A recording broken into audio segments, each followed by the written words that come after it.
Assalamualaikum warahmatullahi wabarakatuh. Alhamdulillahirabbil alamin. Wassalatu wassalamu ala asyrafil anbiya'i wal mursalin.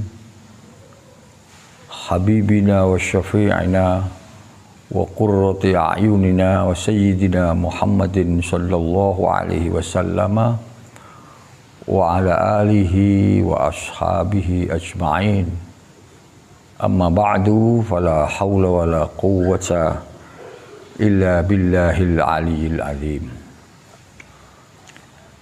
Bapak-bapak dan ibu-ibu semuanya, khususnya masyarakat dan warga Nahdlatul Ulama Jawa Timur, marilah kita bersyukur kehadirat Allah Subhanahu wa Ta'ala, bahwa di tengah-tengah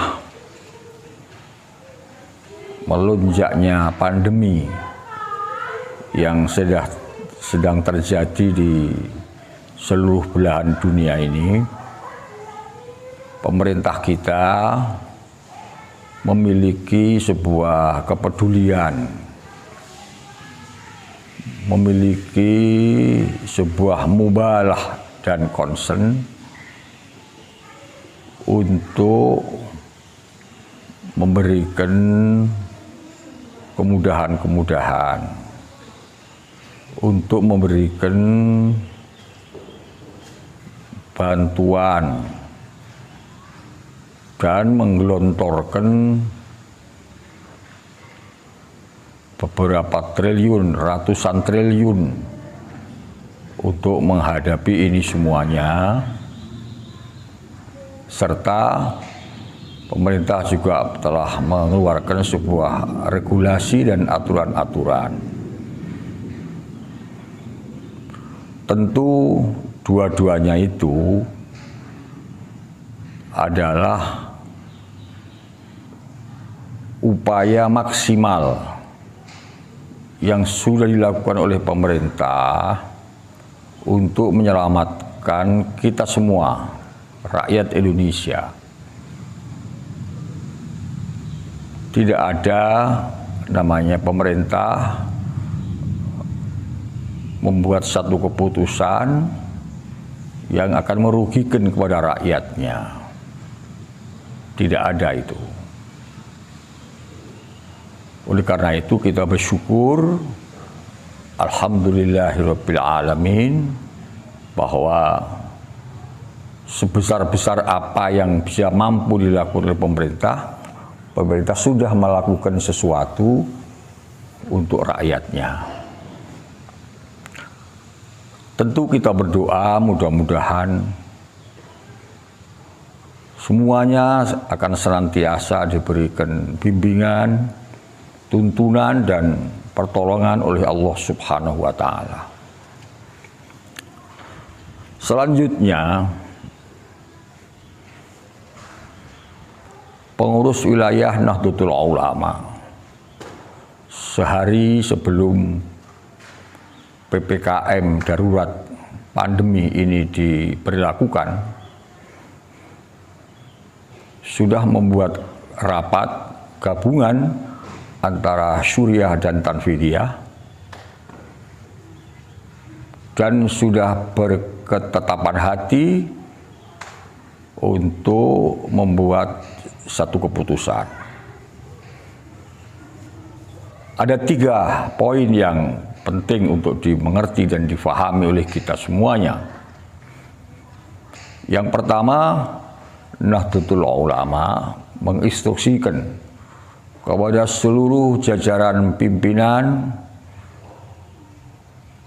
mulai cabang, MWC dan ranting, seluruh banom dan pondok-pondok pesantren, untuk senantiasa patuh terhadap keputusan pemerintah mengenai PPKM pandemi. Ini keputusan pertama yang diambil oleh Nahdlatul Ulama. Yang kedua, NU menyerukan kepada seluruh warganya untuk terus disiplin, meningkatkan disiplin di dalam melaksanakan protokol kesehatan dalam bentuk 5M itu. Dan keputusan yang ketiga, NU menyerukan kepada seluruh jajaran pimpinan mulai dari cabang sampai ranting dan pondok-pondok pesantren untuk meningkatkan munajat, taqarrub, berdoa kepada Allah Subhanahu wa Ta'ala agar bangsa kita ini segera diselamatkan dan COVID-19 diangkat oleh Allah Subhanahu wa Ta'ala. Selanjutnya, Bapak Ibu dan saudara sekalian, tentu kita semuanya, terutama pemimpin-pemimpin Nahdlatul Ulama, berkewajiban dan bertanggung jawab untuk mengamankan terlaksananya keputusan yang sudah kita ambil itu. Karena keputusan itu kita ambil atas berbagai pertimbangan-pertimbangan, baik itu secara agama maupun secara kemasyarakatan dan kenegaraan. Kita boleh berbeda pendapat, tetapi ketika sudah diputuskan, maka pendapatnya hanya satu, yaitu melaksanakan dan mengamankan apa yang sudah diputuskan oleh organisasi. Karena itu bagian daripada kode etik kita berjamaiyah, kita berorganisasi yang ujungnya adalah demi kemaslahatan bersama, yang ujungnya demi masalihul ammah. Bapak-bapak, ibu-ibu, dan saudara-saudara sekalian, perlu kita pahami benar bahwa saat ini bangsa kita, bangsa Indonesia dan umat Islam dalam keadaan darurat pandemi, dalam keadaan emergensi. Ini suatu yang tidak biasa, sesuatu yang tidak biasa. Nah, aturan-aturan, regulasi-regulasi, instruksi dan keputusan yang sudah diambil oleh negara maupun oleh NU itu adalah juga aturan-aturan yang bersifat darurat dan tentu sifatnya sementara. Tentu sifatnya adalah sementara. Ini tidak selamanya.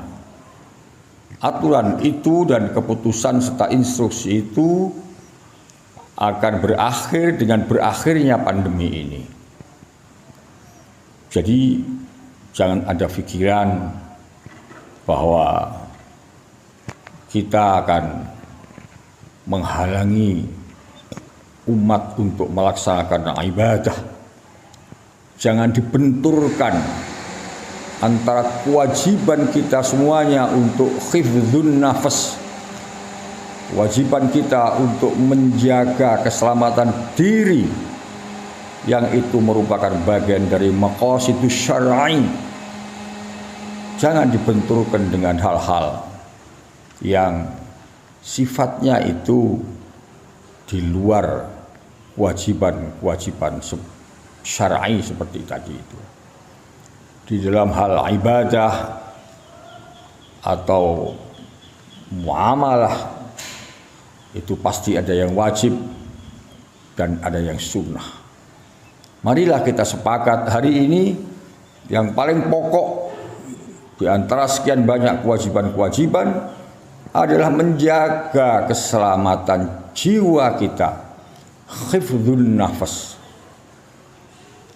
Nah, ketika semuanya didasarkan pada prinsip-prinsip seperti tadi, maka apa saja yang kita lakukan akan menjadi bagian dari ibadah, akan menjadi bagian dari sesuatu yang tentu ada pahalanya di sisi Allah Subhanahu wa ta'ala. Maka marilah kita ikhlas, senantiasa seraya kita berserah diri dan bertawakal kepada Allah Subhanahu wa ta'ala. Dan yang lebih penting kita bermuhasabah.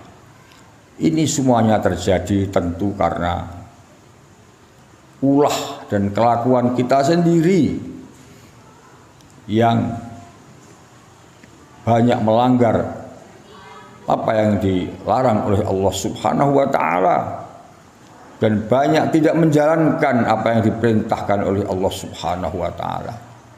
Mentakdirkan kita menjadi orang yang kuat, menjadi orang yang sabar, menjadi orang yang berserah diri sambil terus berikhtiar demi kebaikan dan keselamatan bangsa dan negara Indonesia. Amin ya rabbal alamin. Wallahul muwaffiq ila aqwamit thoriq. Wassalamualaikum warahmatullahi wabarakatuh.